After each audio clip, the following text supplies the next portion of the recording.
Arrange a meeting with the appropriate people, and I'll be there.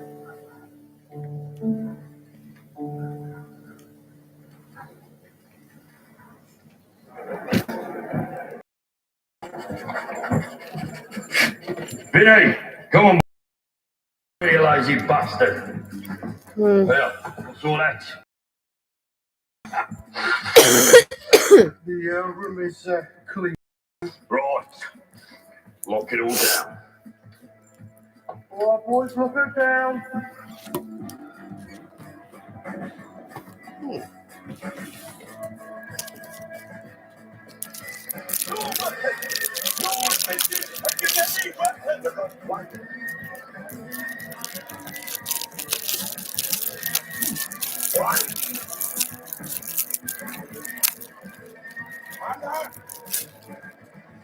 Can I open the book? Can I? Right, open it up.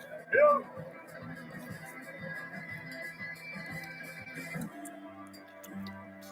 Gentlemen, now you listen to me. You put all your money on the goal. You ain't making things stop it for Johnny. Yeah, go on.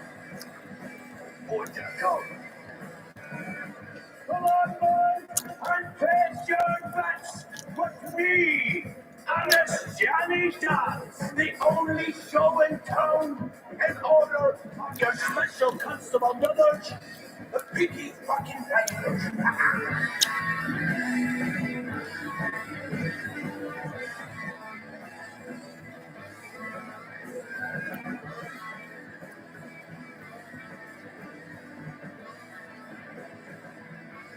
Boy. There we go, boy. Bring out that fucking tiger, eh? Go on. That is already out. Fair enough. Bonnie, Mr. Shelby will give you a 20% cut if you put Goliath down in the 4th round. Been kind up too long, brother. I thought we were going to have fun, so have I.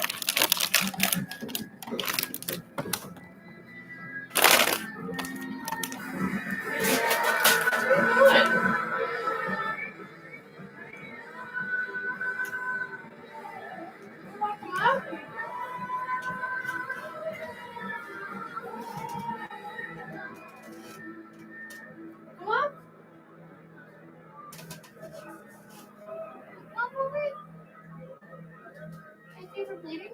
I think you're bleeding.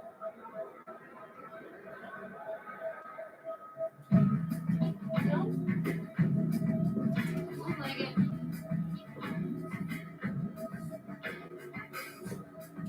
Here.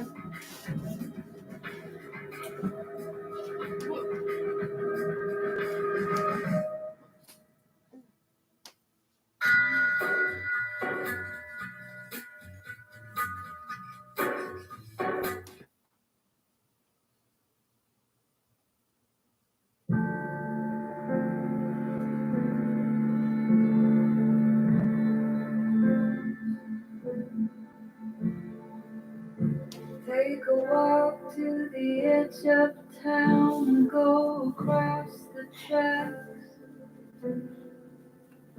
where the viaduct looms like a bird of doom as it shifts and cracks. That crack. Where secrets lie in the border fires and the humming wires. Hey man, you're never coming back. That's the square, that's the bridge, that's the mills, that's the stacks. On a cabin stone, the tall, the land, and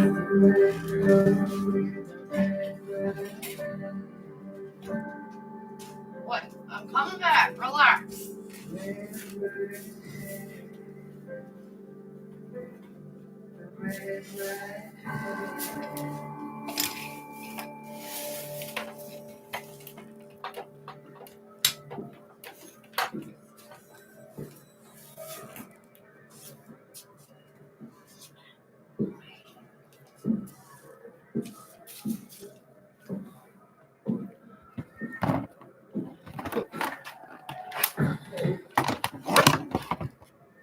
Yeah, you're like me. Tommy can't bear watch your fire, but she's got rules.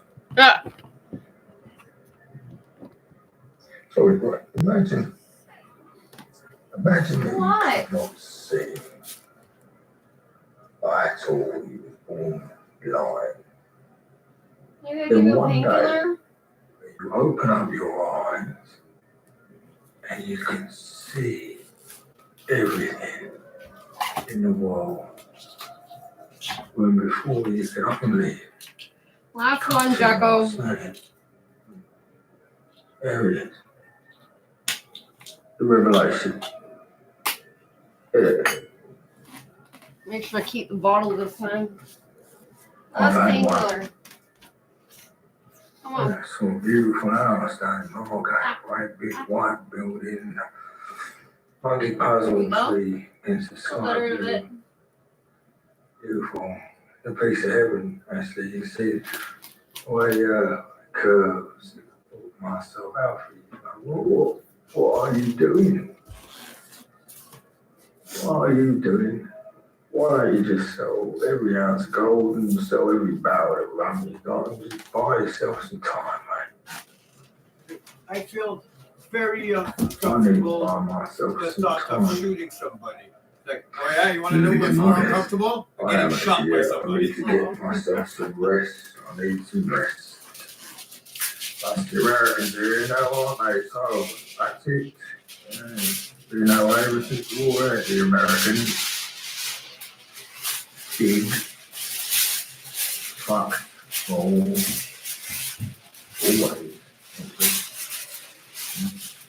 So there was a fight going on. Oh, there. Between big and small. Big will fuck small.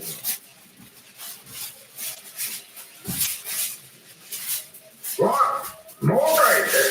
Blue sky, heaven. I will see you, Ollie. What a pier. I watched the front off. I alright. I already know who wins. Don't I?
I know it's a big bastard, but you've got to Where's Solomon? Hurry, doesn't watch. Look at that corner, look. Them men there, they don't know fighters. I don't like it. You feel it though, Tomlin. Feel it? We're all right. Surrounded by soldiers, Arthur. Alfie's men must fix us. We're all right. What? I want this before it's done.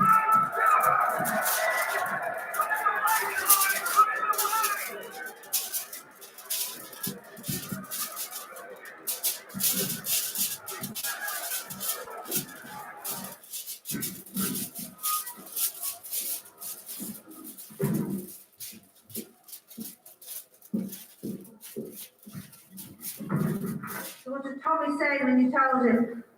He said I'll get weekly allowance. Totally romantic.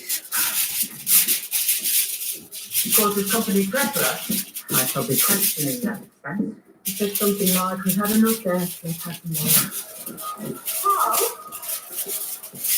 Sydney. Look at people getting splattered out there. Come on, keep your head in ears. Lizzie has some news. Holly, well, tell her.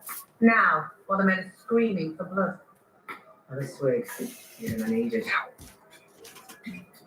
I'm off the door. And it's Tommy's.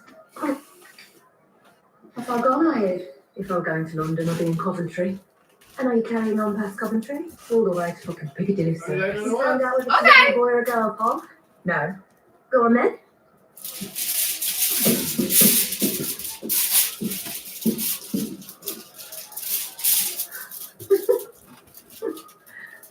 It's a girl.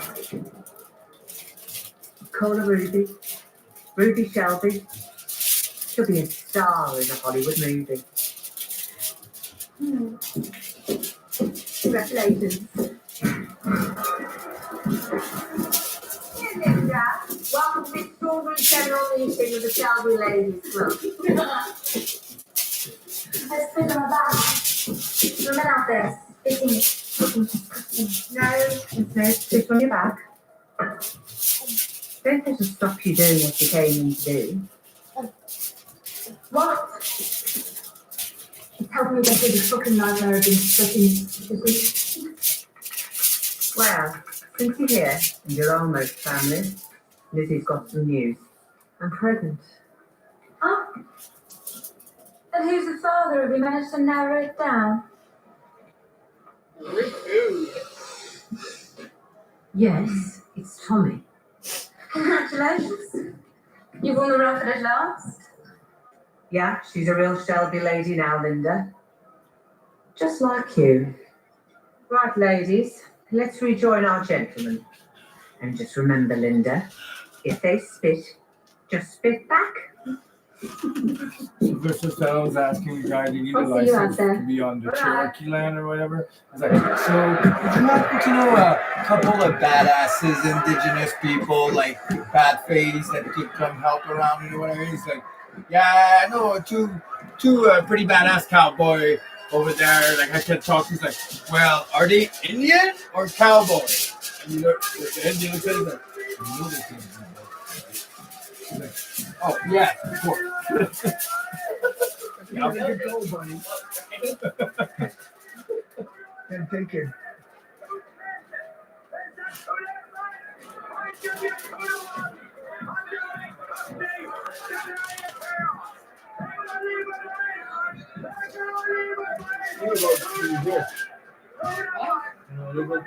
Look at that medieval cool look.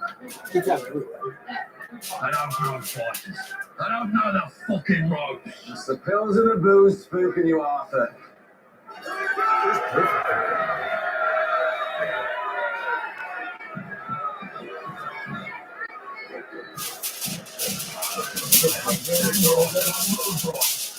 I don't even care if they fucking win. We don't fucking win. The fucking pills, brother, alright?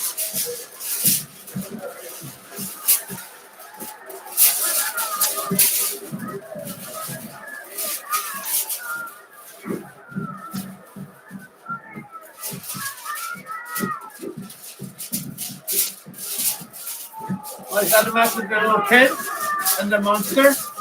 Yeah. Nice. I didn't see that part. Talk about it after that.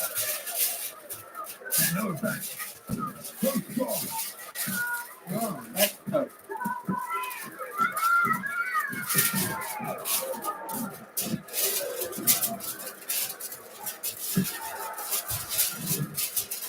I don't believe it.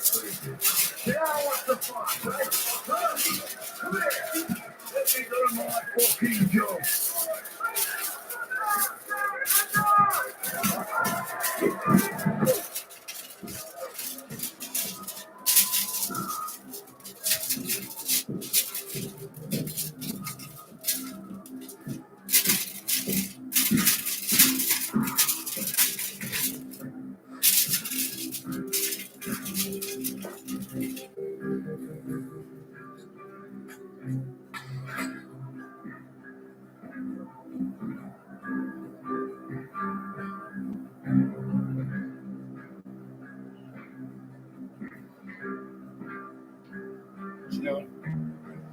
taking. Oh yeah. Sounds like that.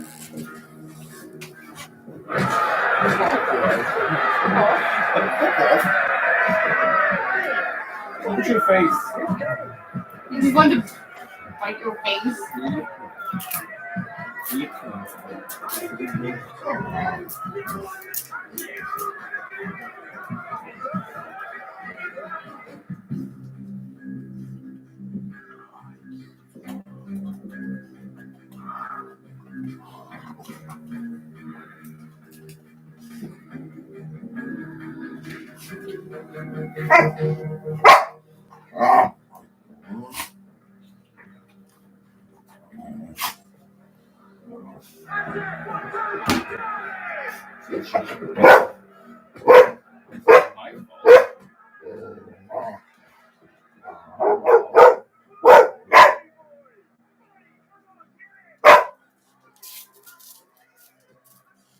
I'm out of here.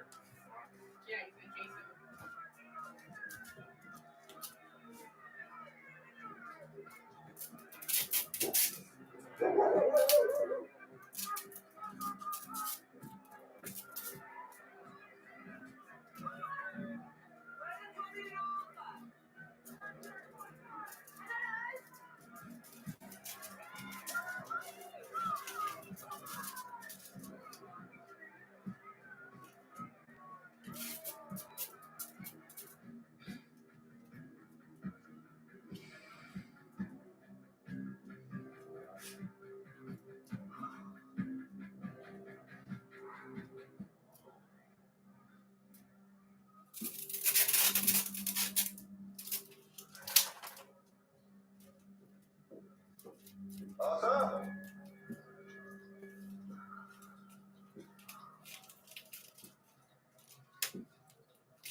Oh, there's a side to it too. Put it. There's a side. This side. See? This is Matt. And you got the right one. Yeah, the other one. Outside of water, really careful.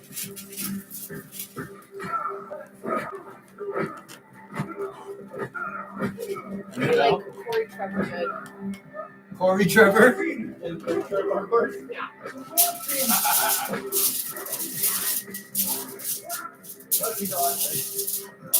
Remember!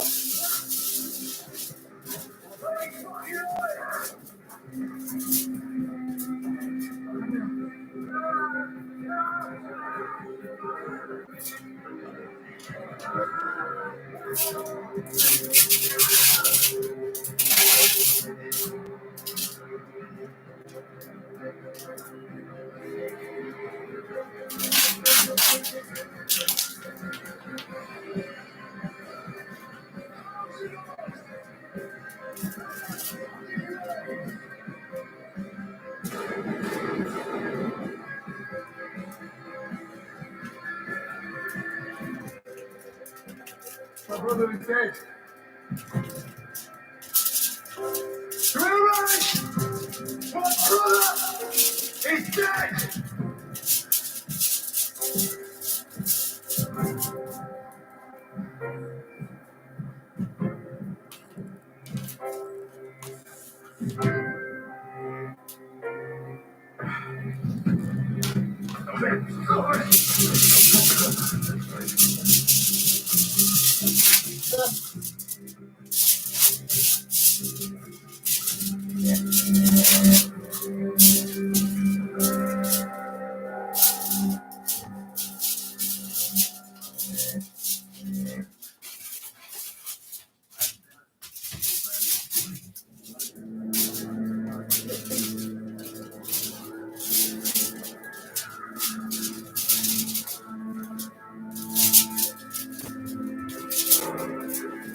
Hello, Michael.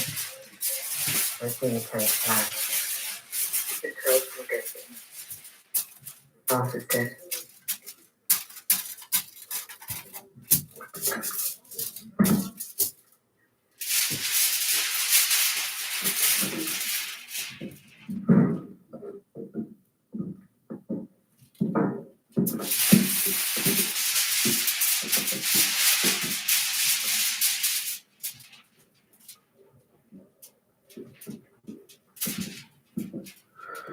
Tommy, I've been trying to think of words. Don't. Yep.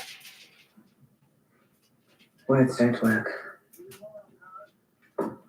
Michael, we're in a grave situation. Tommy has a plan. Instead of going to Australia, you're going to New York.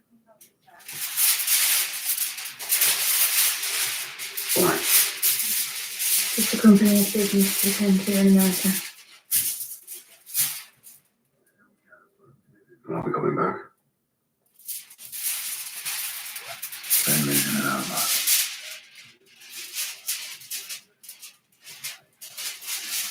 You made a choice. You are going to be tough. And you tell not to tell me.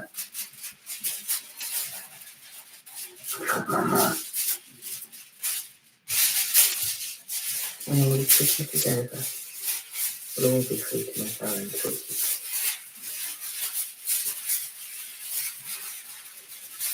So darling.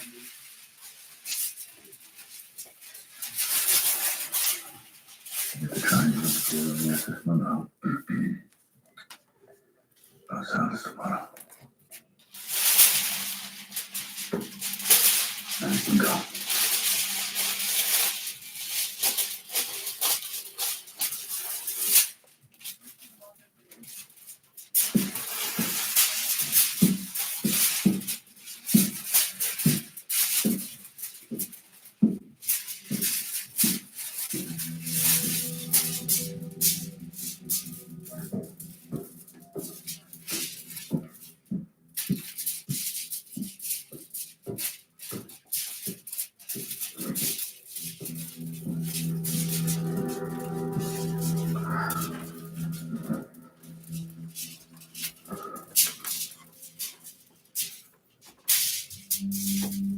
You gay now?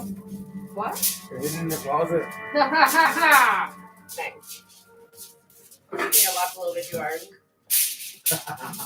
I need another situation, please.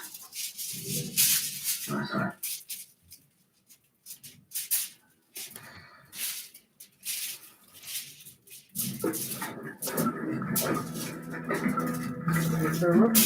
Yeah. You want that? No.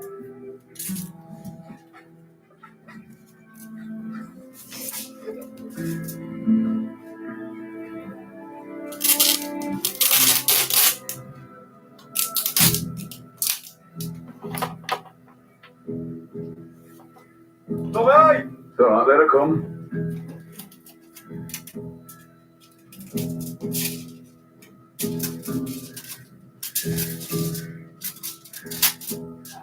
Please. I'm so finished.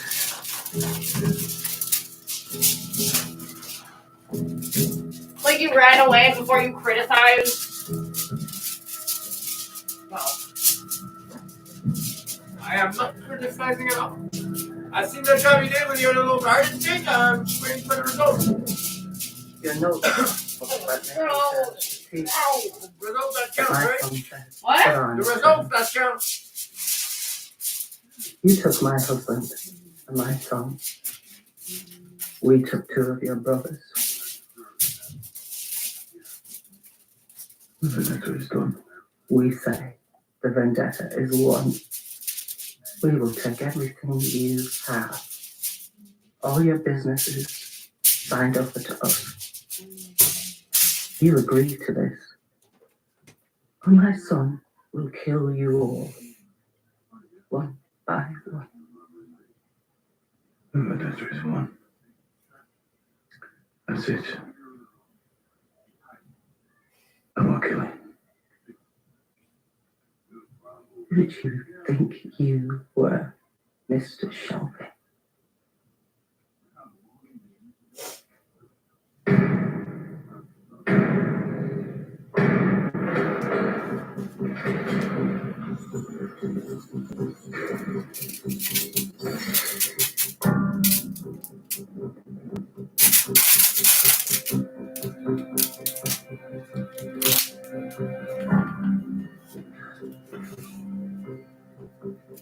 Actually, I don't know here about his business. Mr. Simons! Mr. Shanghai pleasure to see you!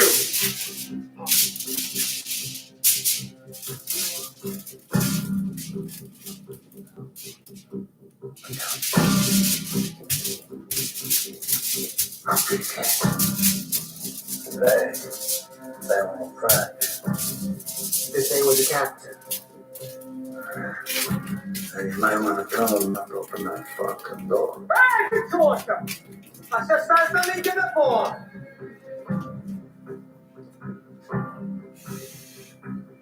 Give it puta. Seems Mr. Solomon's already left town.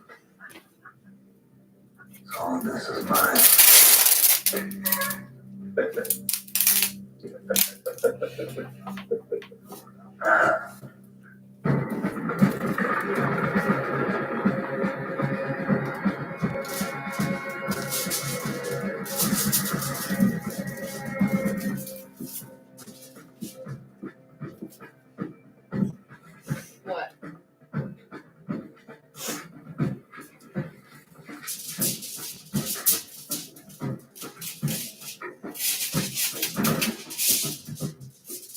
You don't knock. You don't know my new address. Hello, Lizzie, how are you? I know you have an address, Lizzie, because it was me who got in a new fucking house. Why don't you visit it?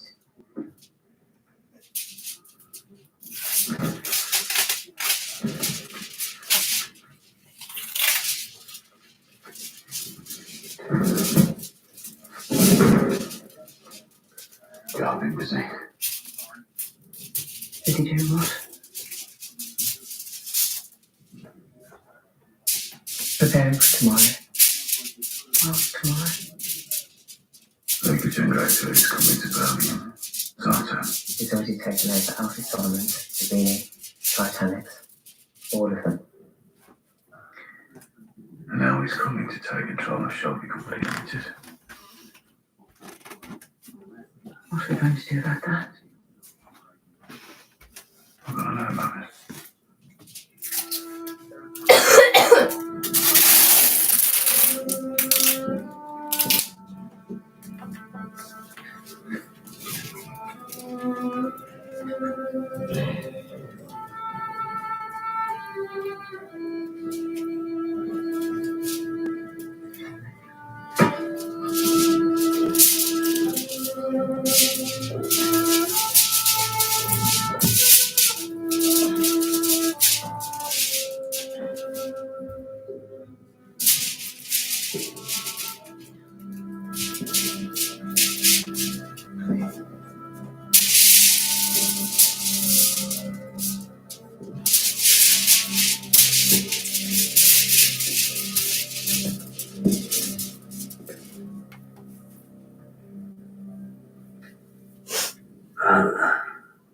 And then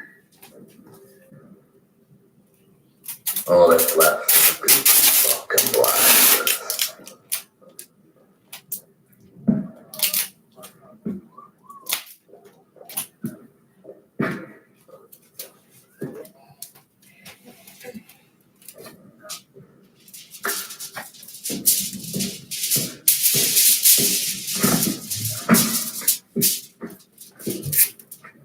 I had my lawyer draw up these papers. Cover every enterprise in your possession. Bars, restaurants, warehouses. Every fucking thing that you have taken all these years to gather together. You will assign them all over to my family. When you're gonna die, right here.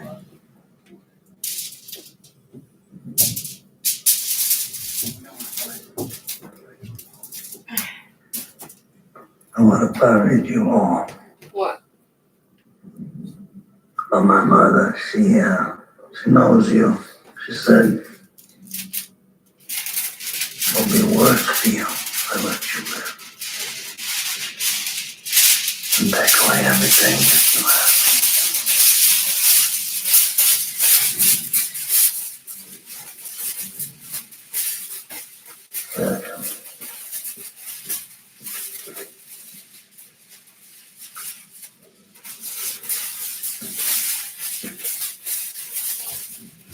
Especially don't trust this bitch.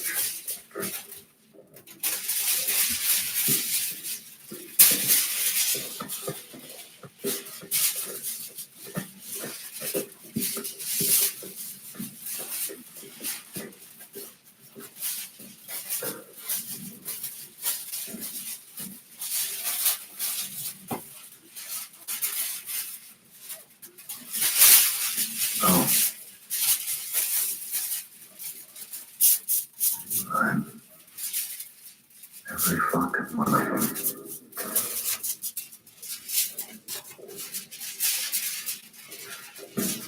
You can sign them on your knees. On the floor.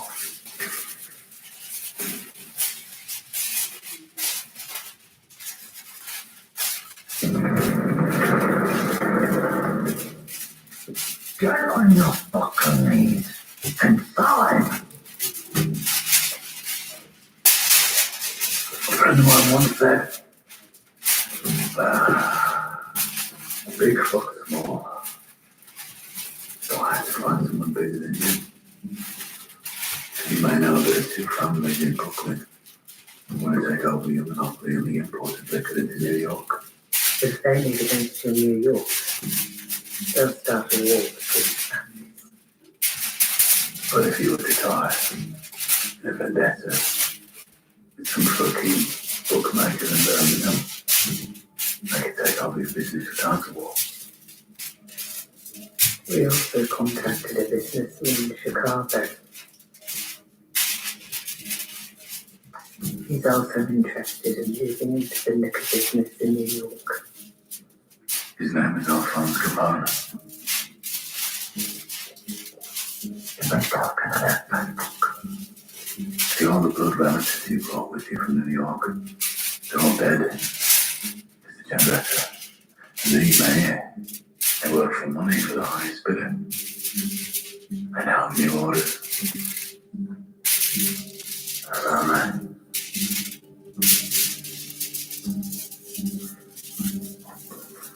All right. And you, down.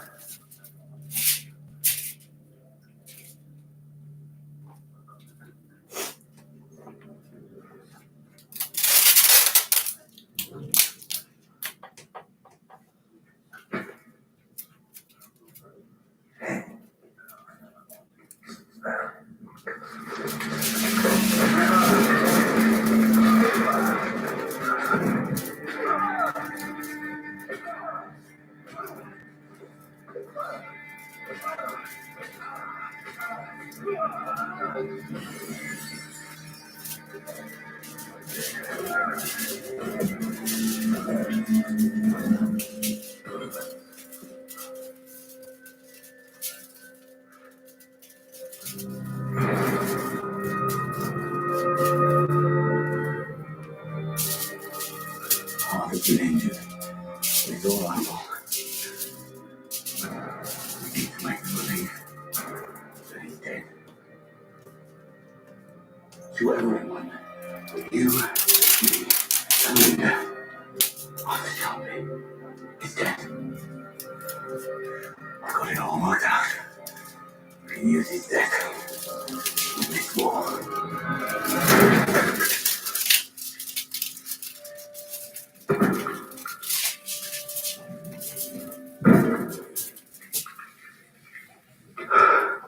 Tell your people in Chicago that Marco Gray will sign the import license to New York.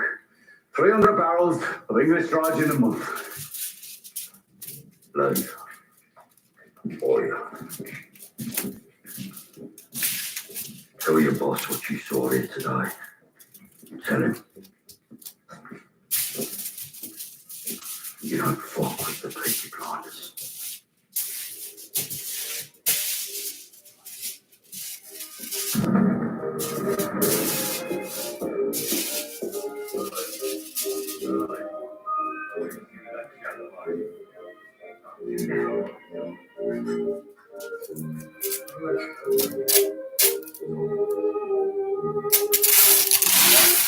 Hey! Listen up, before we go on eat, I'd like to say a few words. Last time we were all here, it ended badly. Yeah. Now we're in a happier place. Just like to raise a toast. Hold on. You words I want to say from the heart. And this time, you're going to let me finish, darling. Now, as you'll know, Arthur Shelby is dead. Because of that. Tommy's offered me a way out. New identity. Got a whole new life for himself. I thought about it. Made a decision. I ain't fucking going nowhere. Our enemies are gone. Dead, all of them. first time. Me. My two people. Tommy, John. And this is Luciano.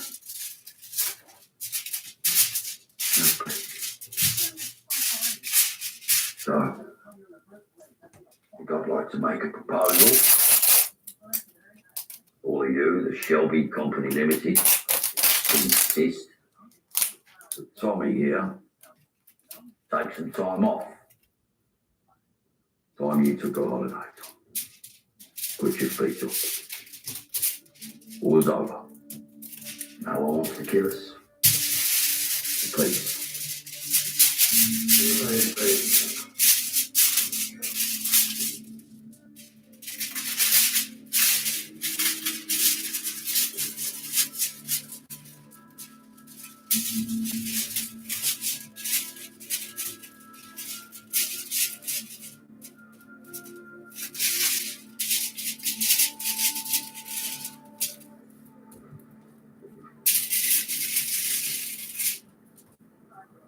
I do hope you're going to leave the dog out of this.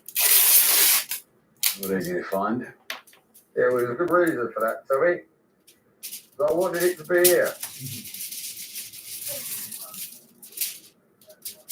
I once told you, Alfie, that for business reasons or in bad blood, I would kill you. I have no business reasons.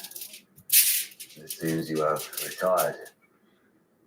So this is all purely for bad blood, is it, Tommy? Yeah. Right, yeah. Told you. I wanted it to be here. You go look after this dog. No.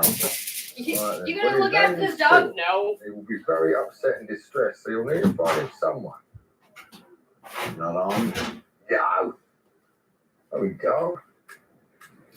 The only thing I got on me, fucking cancer, mate. Yeah. Riddle with it.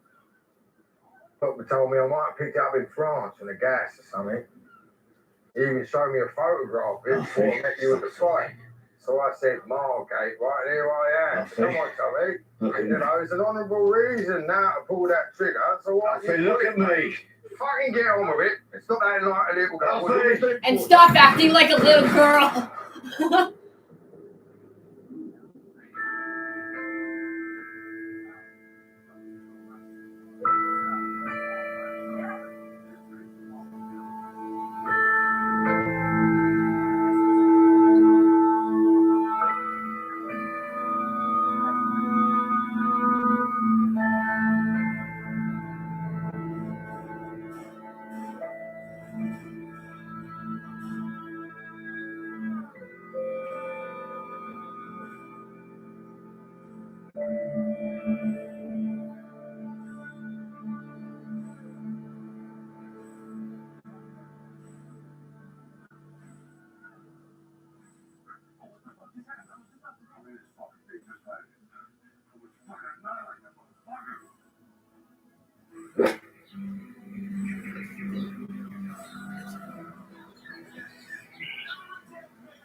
Oh god.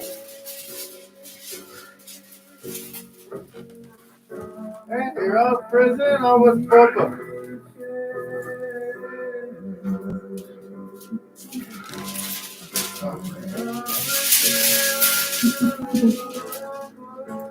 You can't tell me. Yo, I'm not talking about your time right now.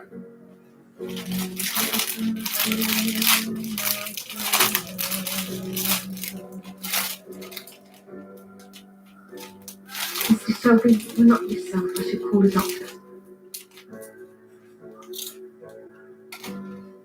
It's all right, Francis. Call Mrs. Gray. I know what this is. It's just myself talking to myself about myself.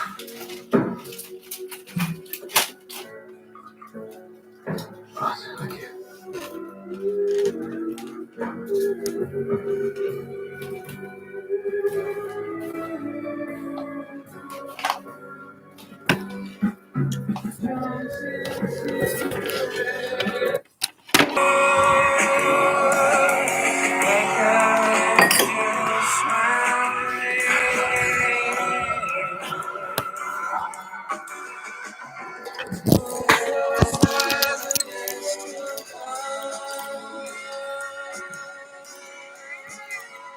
Oh, dog shit.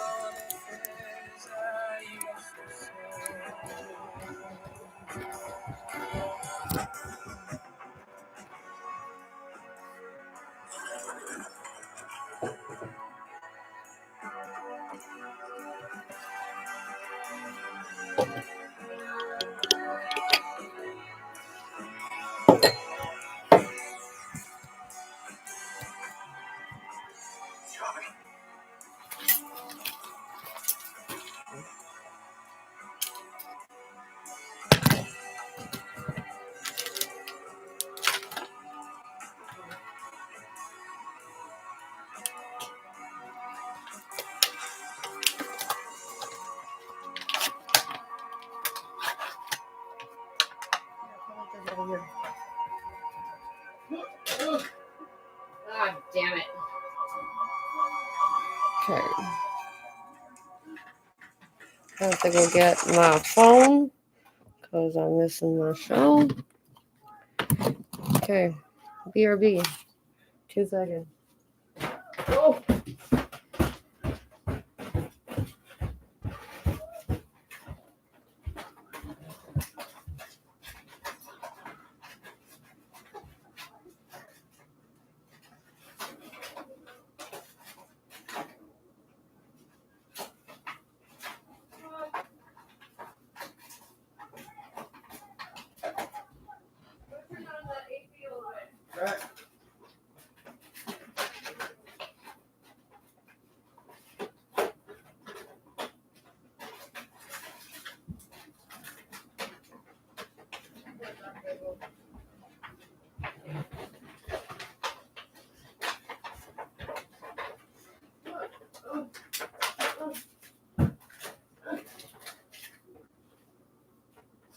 So I know why I lose my pen now.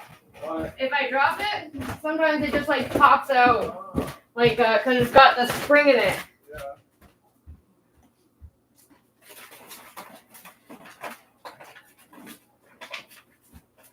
Hey, you all done, you fucking junkie?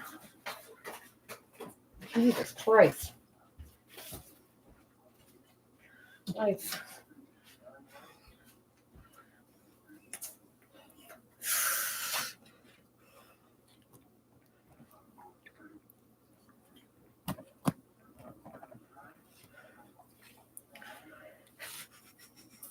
You're a fucking shit face, man.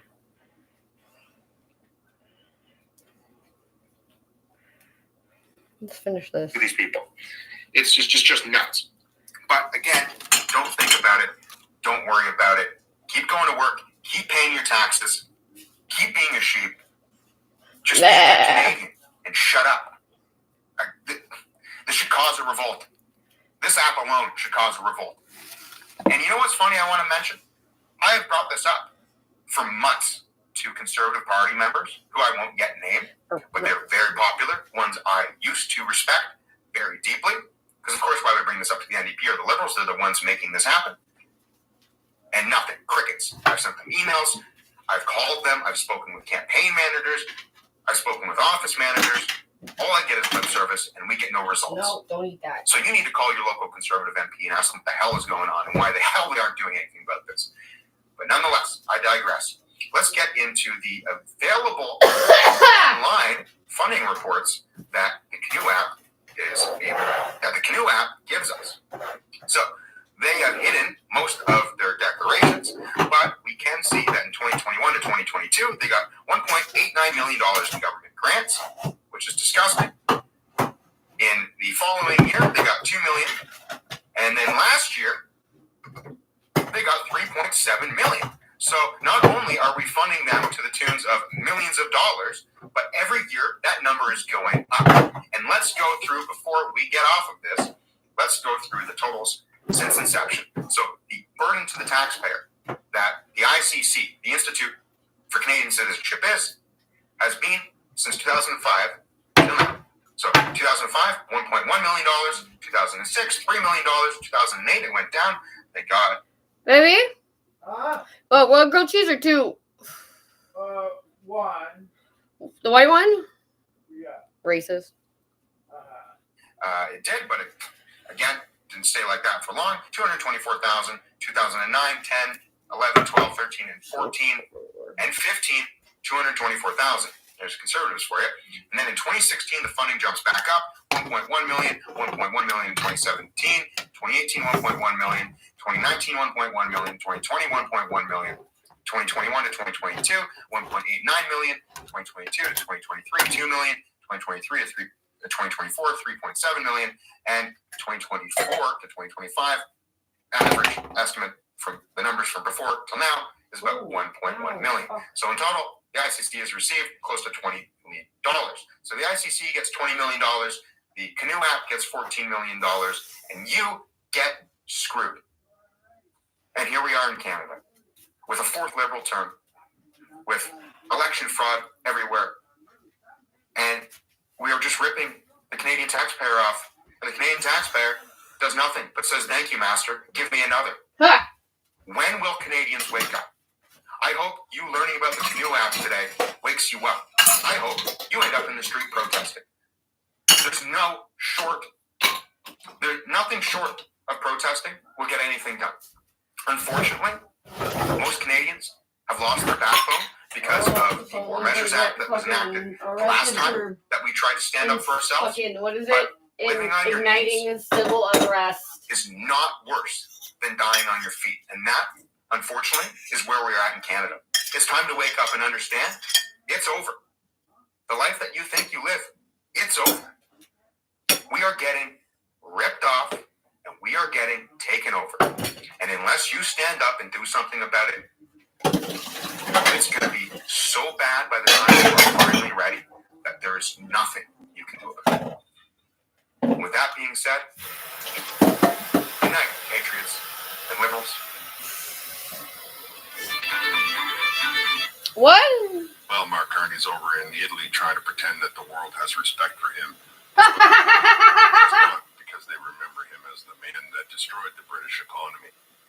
We're going to take a look at what he had to say to the Canadian press, and I'm going to present much of what he said. Welcome to the Canadian Shield. My name is Sterling. Lizzie, stop sipping for food.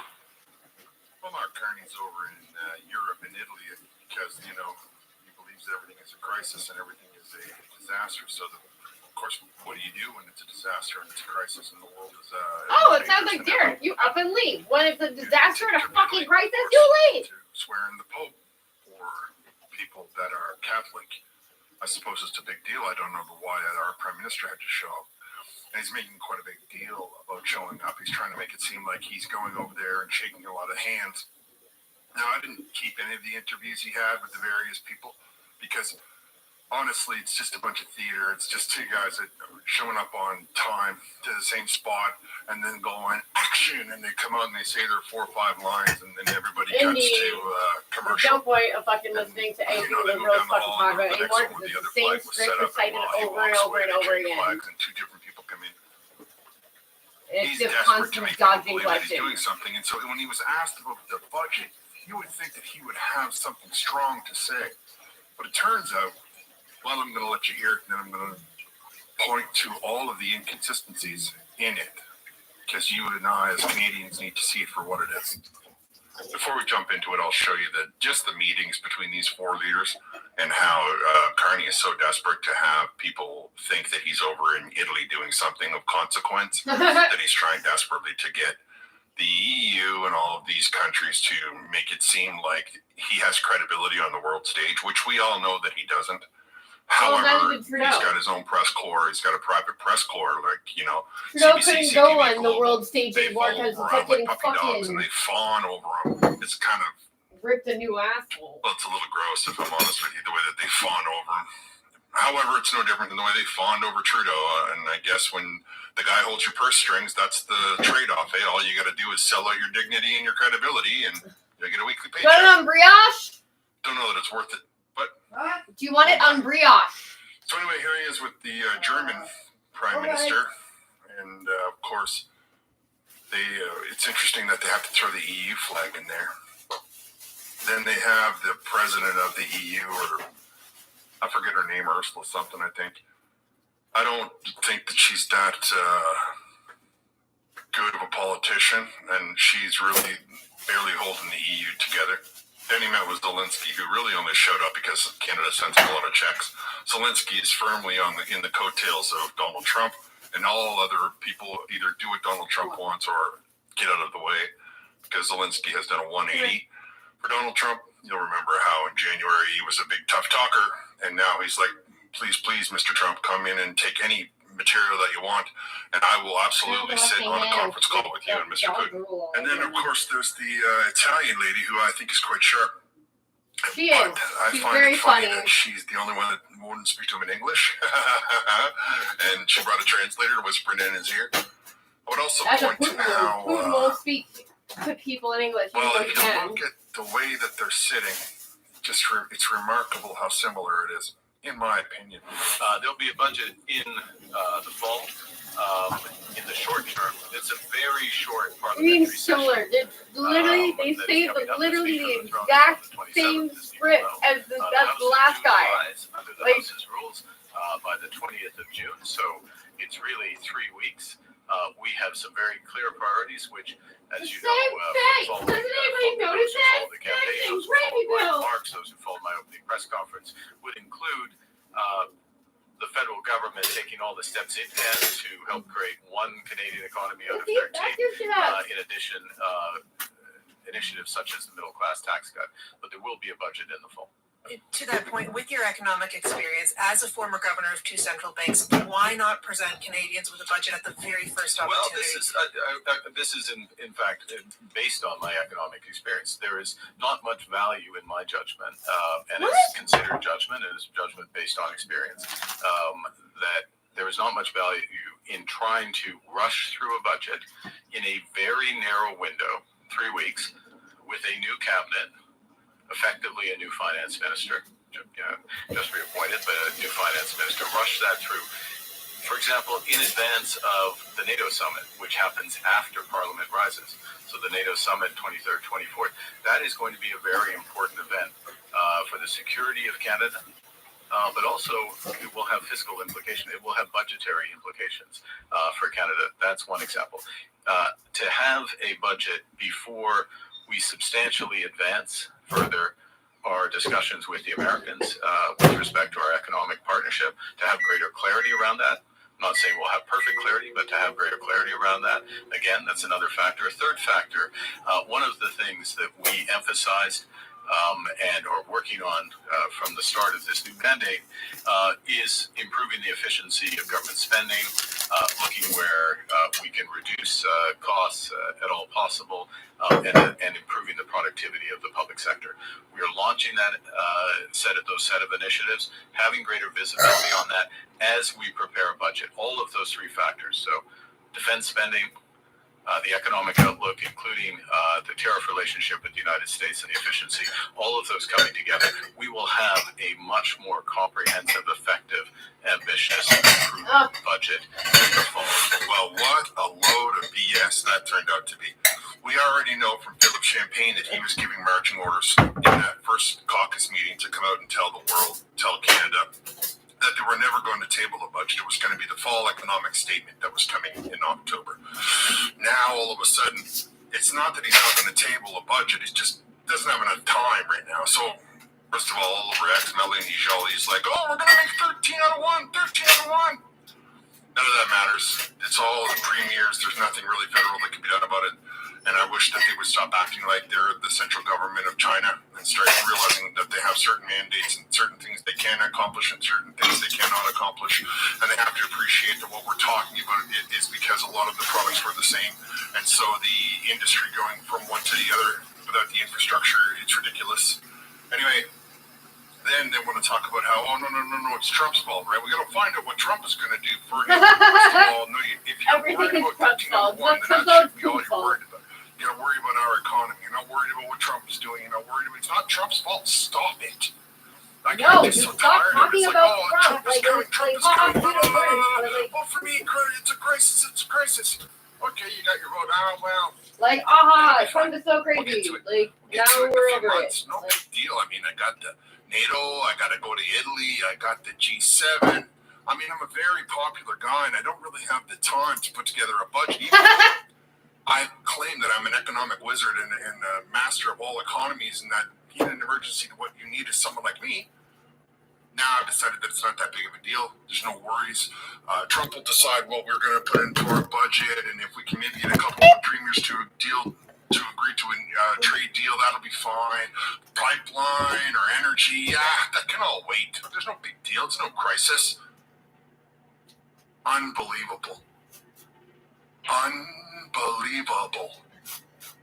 This is our leader, folks, who thinks that he isn't going to be called out on his 180-degree change from one week to the next, and what we can only call a load of BS that it was his entire campaign. And I hate to break it to all of you that cast your vote for him, but you bought it hook, line, and sinker. And now, and that was like an easy one.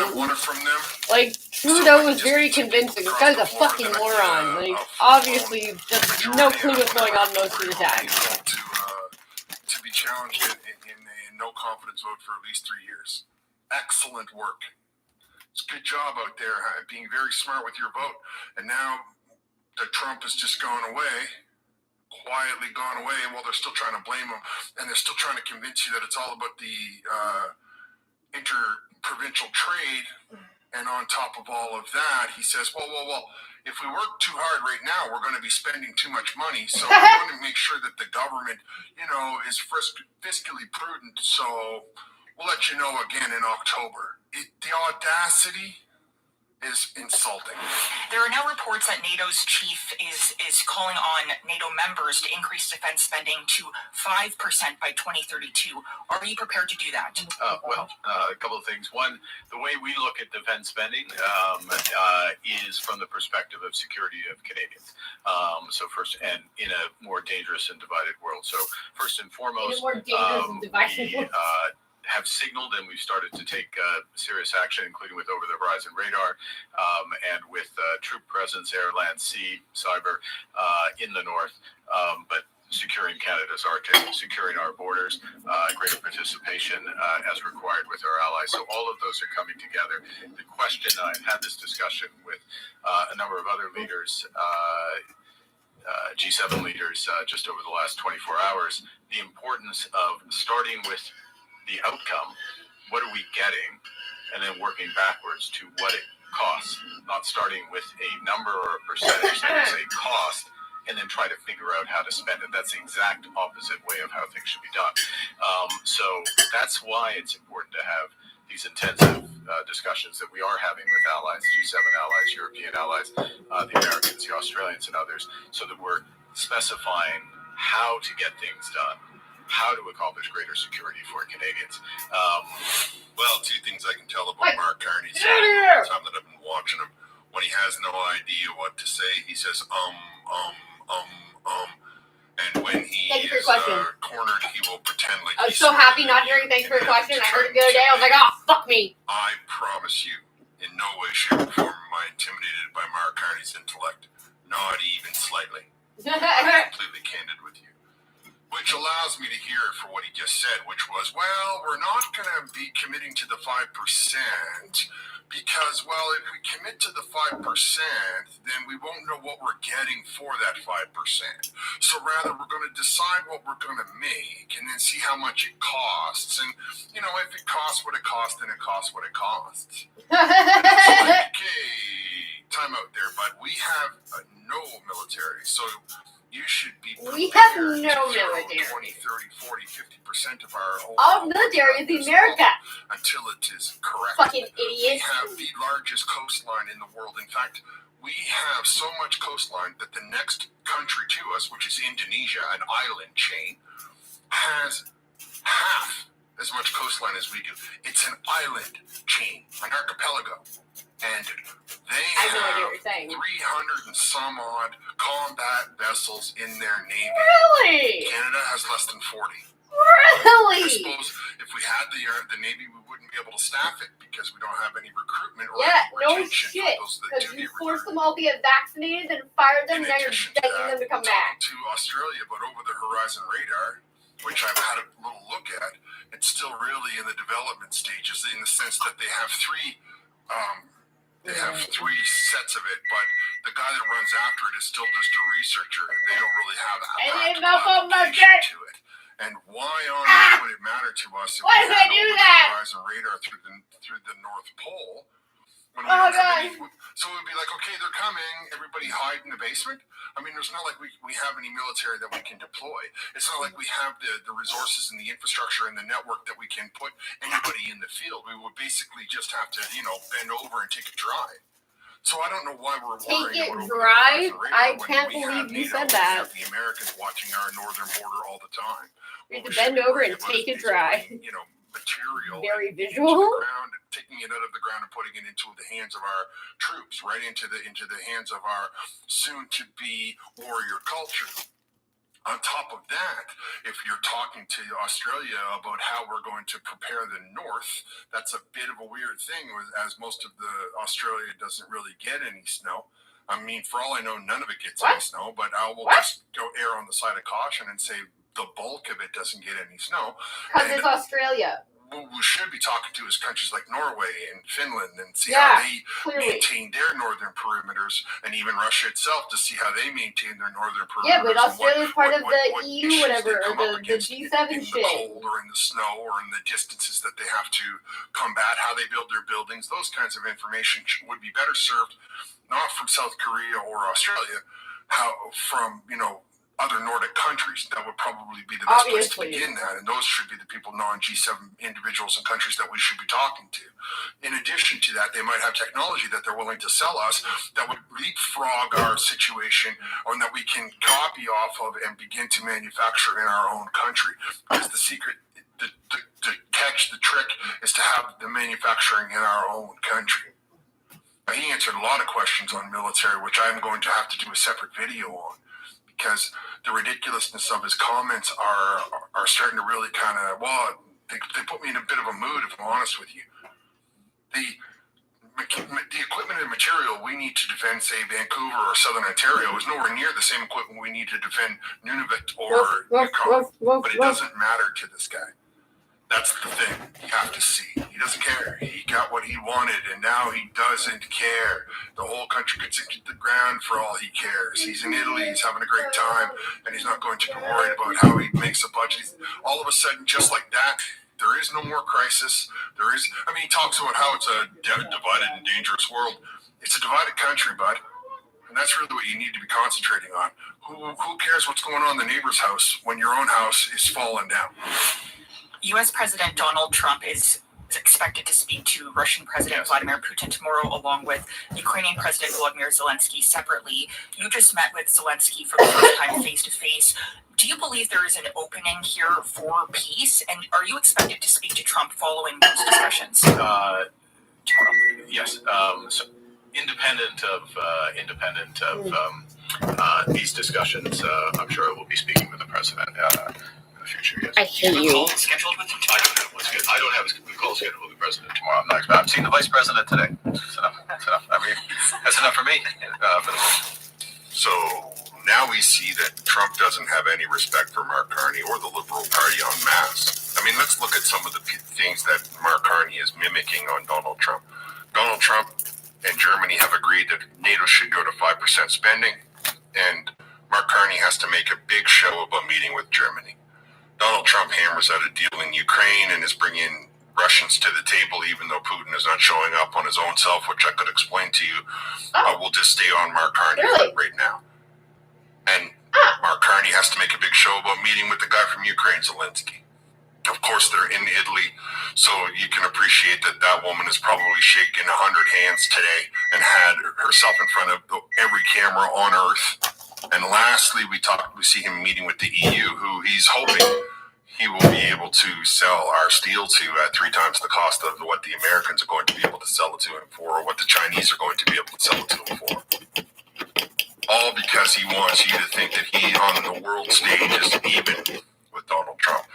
You know, if someone like Jordan Peterson had him on the couch, Mark Carney on the couch, he would indicate that Mark Carney has a problem that he needs to overcome. He needs to be taken seriously. He's looking for validation, which is why he walks around everywhere with that Order of Canada pin on, because he wants you to think that he's some sort of a hero to the country. He needs you to see that as his, you know, he needs you. It's like if you won a trophy, you carried it with you everywhere. That's exactly all that is when he puts that lapel pin on. Now, I get that if he wants to wear his lapel pin, he earned it, it's his, right? But why doesn't he have a Canadian flag on? How come he never wants to wear the Canadian flag, but he always wants to wear the Order of Canada? And how valid will the Order of Canada be when the country gets torn to shreds? And how can he put on a pin of the Order of Canada and claim that he's an officer in the Order of Canada while he worries not about what's going on with Canada? While he runs around desperate to compete with Donald Trump, whether it be from this attempt to try to make a signature on the paper and make it look like it's an executive order, or talking to all the people that Trump's talking to, going to Britain, and then Trump hammers out a deal with Britain, and the idea that Mark Carney is somehow going to stop us from becoming the 51st state. He is completely enamored with everything American. He moved his headquarters to the Americas. He does everything to help the Americas. He bought a pipeline in America. He doesn't talk back to Donald Trump, who's the president of America, and he wants to be like Trump. Yes. He's enamored with but that's why they voted for him, because he's just like Trump. What's going on in the United States of America, and so I don't see this. The rich banker guy is going to make us all rich.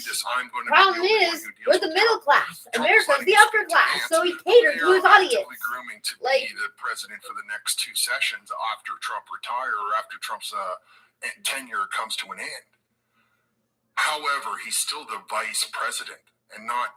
You know, and we're meeting with the Prime Minister of Canada. So I don't know that exactly reflects the attitude or the campaign trail rhetoric that Mark Carney was throwing around. And I'm not trying to cast shade on Vance or even Carney for that sense. I'm trying to get people to understand that you cast your vote the wrong way. And now we can see it already, just how quickly he didn't care what you had to say. This is? He's shining his toy. There's a reason why he doesn't talk. Never has. This is exactly the same thing that you fell for. Carney and the rest of them spun a whole bunch of stories to everything you wanted to hear, terrified you and scared you, gave him your vote, and now for the next 3 years he doesn't have to listen to a single solitary word you said, because he's sure that he can get somebody in the block to help him not get trouble for a no confidence vote. All the while he's trying to convince you that the House is going to stand up in June, instead of saying, well, we're going to make legislation so that we can get down to business because we haven't done anything, so we'll get a special order, we'll make everybody sit down. No, he doesn't want that, because he doesn't want, he doesn't want to do the job. He just wants to travel around in the private jet, and I'm sure he's quite worried about being in the House of Commons in case But he's not allowed to have exposed as to comments. not being able to withstand much of the debate. He's probably happy that Pierre Poilievre's not going to be in the House, but the Conservatives have a very strong bench when it comes to debate. And there's really going to be nowhere for them to hide. Why isn't Pierre Poilievre going to be there? Trudeau did and not show up in the building. I'm getting ahead of myself. I get a little fired up when I hear this guy talk. And then when I compare This is your version of getting fired up. I realize that who knows how far he's willing. It reminds me of Cody, where he's like, sorry, I'm getting all fired up. It's like, this is your version of getting fired up. This is you getting feisty.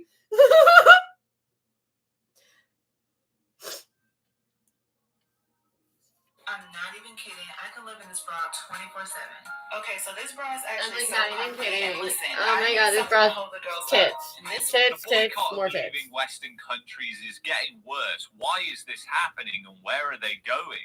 Don't come to Canada if you're stable back home. It's not worth it. It's just a fleece. It's a mirage. And that's the truth. Salaries in Nigeria is better. You understand? Because I can be making an equivalent of $1,000 in Nigerian naira. The amount that I'm going to spend out of that $1,000 to get my house, rent, everything, may just be about 300 or 400. I have opportunity to save like 500 from my salary. You can't try that in Canada. You have to cut your coat according to your clothes in Canada.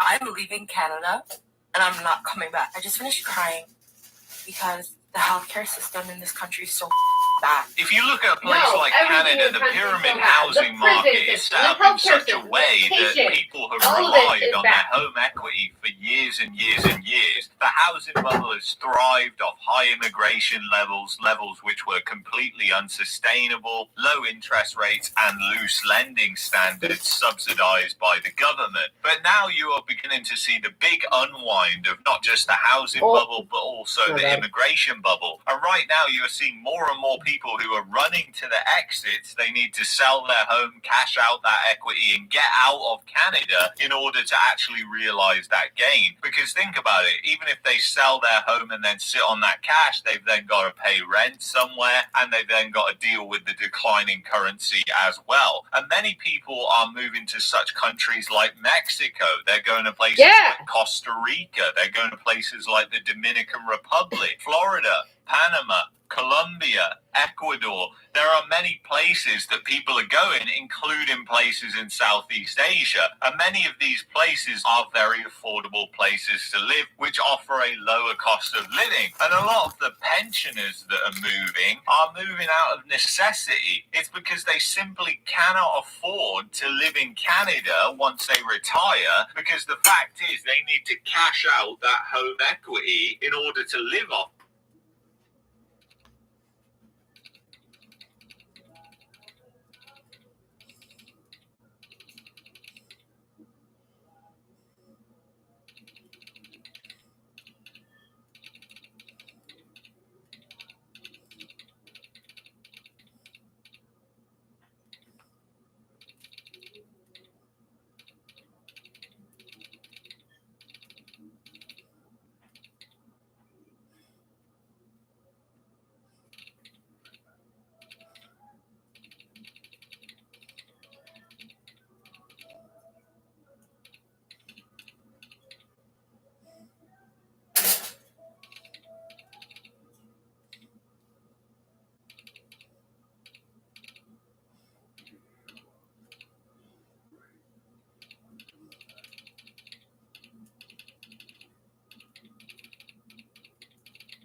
off it because they haven't got a retirement. So many people in Canada don't have a retirement, and the state pension in Canada is abysmal, and you would never be able to live off that. So instead of going onto the streets and going homeless, these pensioners then look to move somewhere else, and right now they can cash out their housing market at a decent price and walk away with a large chunk of equity, which they can then live off for decades to come in the new country that they move to. Another reason why people are leaving en masse right now is crime. Crime is absolutely skyrocketing in Canada, and it goes with the bad economy hand in hand. When you've got a bad economy, it well, when you're telling me that fucking hot dogs are on sale at $5.50, like, fuck off. I'm not fucking paying that. Fucking, you're stealing. Tell me it's $5.50 to make fucking a pack of hot dogs? Fuck off. So many cities in Canada that are now worse than cities in the United States. Another reason which drove up the cost of housing was just poorly planned immigration. Canada went all in on an immigration bubble that helped. Yeah, but they kicked them out after. And keep the they fucking deport them because they're not the right kind of immigrant. Distorted and even more dependent on the housing market. As well, that immigration might not stick around very long. Tomorrow around 8 p.m. is my flight, so I'm just leaving to India. Whatever. Yep. If they don't have the support networks. I love you, awesome fucking matcha. Hang on. What? Good evening, Kate. Yeah. Patriots and liberals. This is Spencer with the MCGA channel on YouTube. This guy is so good. A very controversial subject. However, I don't care that it's controversial. It is very important. There are millions of Canadians in poverty in Canada. There are hundreds of thousands of veterans in Canada that are in poverty. Hundreds of thousands of seniors that are in poverty. And what do we do here in Canada? We give our money away to people who have done nothing for the country. I don't care what your opinion is on refugees and asylum claimants.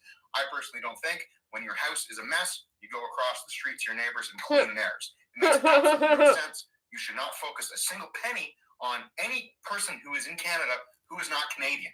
When, especially, we have, again, millions in poverty, 2 million Canadians going to food banks on a monthly basis, and an epidemic of homelessness that I've never seen in my short time on planet Earth, and that you, who are much older than me, have not seen either. Yeah, but it's not like, you can blame it all on Trudeau. They did this in my father's generation, my grandfather's generation, my grandfather was an immigrant from Scotland. They fucked him over too. That don't know already, right now like, in Canada, how many generations are you going to do this for before you realize that some shit ain't right? $7,000 to $8,000 fucked up here to refugees. That's right, $7,000 to $8,000 a month. That is a higher amount of money than most Canadians get on an annual basis from working. And those people that work, who are taxed to death, get those taxes siphoned and have them given to refugees. Because, fuck you. I don't pay my fucking taxes anymore. I'm not paying for that shit. Not to try to do my taxes myself again. Remind folks about the amount that we pay, but I have discovered an app that I believe is probably the most insulting thing in Canada today. That app is called Canoe. We're going to dive into that shortly, but before we do, let's just remind the folks at home and the people who don't know what I'm talking about when it comes to the $7,000 to $8,000 a month that refugees are getting. So I'm going to read this here. This is from the government of Canada. Funny enough, from Paul Chang. But this states FCC, which is for refugees and citizenship. Those folks get $140 per night for hotel rooms, and they also get an additional $84 a day in food. On top of that, which I will show you shortly, they as well, of course, are receiving additional benefits that bring them up to that total of $7,000 to $8,000 a month. Absolutely disgusting. Now, let's go to another piece of evidence for this. This is actually a letter. This is from a lawyer, and this was leaked. And this states, under the RAP program, which The is RAP program, very the good. Settlement Assistance Program for Immigration, Refugee, Citizenship. Refugee Assistance Program. The clients receive a monthly allowance of $1,899 to supplement their income. Clients are also entitled to RAP, RAP. It's not like they say rap. under the employment incentive policy of the RAP program. They can also get child tax benefit at approximately $1,800 a month. So the client is as well eligible up to a $500 monthly allowance, and RAP housing top up is what that $500 is. So the family also gets a startup allowance of $8,326. Okay? $8,326 plus the additional $1,899, the additional $1,000, the additional $1,800, and the additional $500 on top of your hotels and your food stipend. So between the hotel, food stipend, the allowance that you get given, a startup of $8,300. Yeah, and they get Meals on Wheels, but fucking half frozen food, so they throw it out and they order Uber Eats. Doing nothing in the country. Because they get $80 $80 a day just for food. And again, that might sound hard. More than but I fucking don't any care. white people get. It doesn't matter. The only people we should be concerned about in Canada are Canadians. Yes, you can have a bleeding heart. Yes, there's issues. Yeah, but we're not doing good right now. Like, what about us? Matter. If your house, imagine your house is messy, okay? What would you do? What do you think the appropriate step is? Do you think the appropriate step is to clean your home and then perhaps help somebody else? Or do you think the appropriate step is to leave the home and go help other people while your house is messy? Again, an analogy, but you gotta be pretty brain dead to not get it.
Anyway, I just want to remind folks of something that is very important because the poverty in Canada is absolutely insane. Let's go through the numbers. Veterans in poverty in Canada. So there are a total of 461,240 veterans. Of those, there's 176,484 who are in poverty. And there's 38% of all veterans in Canada are in poverty. It's absolutely disgusting that 40% nearly of the men and women who fought and gave their lives for this country are impoverished when we're giving the numbers to refugees that I just showed you. Helen Hansel was able to win any competition she took part in. She was known as the contest queen because she had won 7 that I just showed you. It does not compute. It is illogical. It is a middle finger to you, especially to our veterans. But let's talk about homelessness. About 10,000. Well, they get made. They're taking 10,000 veterans are homeless. So that accounts for 2% of the veteran population. So 2% of folks who fought for this country get to live on the street, while we're giving $8,300 as a allowance plus to refugees in Canada. Absolutely. Oh, the Inuits got like 3 different types of Before we go and move on from the veterans, I would just like to remind folks what the Prime Minister of Canada had to say to a veteran when asked about assistance. My question is, what veterans were you talking about? Was it the ones that fought for the freedoms and values that you so proudly boast about? Or was it the ones who fought against? Because honestly, Mr. Prime Minister, I was prepared to be injured in the line of duty when I joined the military. Nobody forced me to join the military. I was prepared to be killed in action. What I wasn't prepared for, Mr. Prime Minister, is Canada had it turning its back on me. Why are we still fighting against certain veterans groups in court? Because they're asking for more than we are able to give right now. One more time. One more time. Being against certain veterans groups in court because they're asking for more than we are able to give right now. From the pathetic horse's mouth himself, you're asking for more than we're able to give right now. That should have caused a rip. See if we can find it.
They're not. Oh, no.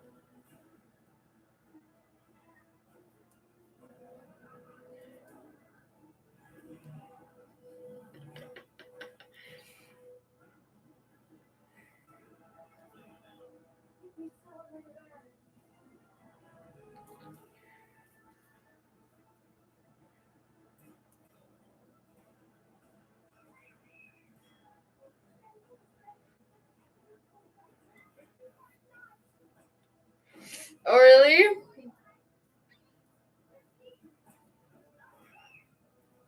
Apparently, the CDC took away their zombie preparedness thing. What? Get away? Yeah, CDC is no longer preparing for the zombie apocalypse. Should we? Oh my God. In 2021, the Centers of Disease Control and Prevention, the CDC, removed their blog on zombie preparedness. Originally launched in 2011. Preparedness 101, zombie apocalypse. That's hilarious. Oh, I fucking can imagine why they fucking, that's embarrassing as shit. Like, did they know something we don't? There's not gonna be any zombies. They were scared of zombies, but now they're just realizing we're just gonna die off before it happens. Right? Well, you know what? That's what they're saying about global warming. And they're like, if we go by the data that they're giving us, the effects of global warming setting the earth on fire will take billions of years. And like the people who are like proposing this, they agree. They're like, yeah. But that's still a billion years. Billion years of your children suffering. Isn't the sun supposed to explode in the same time? In billions of years? I don't fucking know. Isn't Well, the sun supposed to be extinct, like I don't fucking know. run out of juice? No, I think our ozone layer is gonna have so many holes in it that the sun is gonna burn up the earth. But I think there's always a possibility that the sun can explode because of magnetic storms and shit. I could be very wrong. Yes, apparently the sun is supposed to swallow us. Like when they have magnetic storms. Yeah. Apparently they're supposed to get bigger and worse, and eventually the sun will consume the earth. Or set it on fire, rather. Are you looking for it now? No, I'm texting my name. Oh, cool. Your prison friend. Oh, my prison friend. Your juvie friend, and now your prison friend?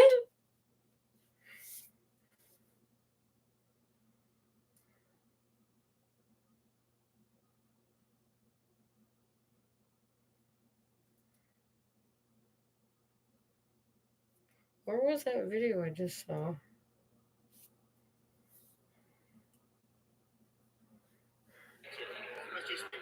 I rise rise today to salute the Center for Disease Control in Atlanta and the province of Quebec for putting in place emergency measures to deal with the possibility of an invasion of zombies. The zombies don't recognize order. Zombie invasion. Zombies do not recognize order.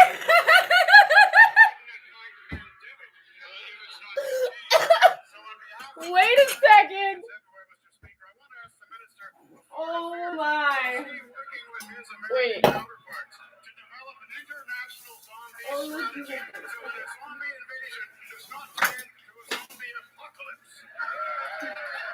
You've got to be fucking kidding. This is not real. Connected. Honorable Minister of Foreign Affairs. Mr. Speaker, I want to assure this member and all Canadians that I am dedicated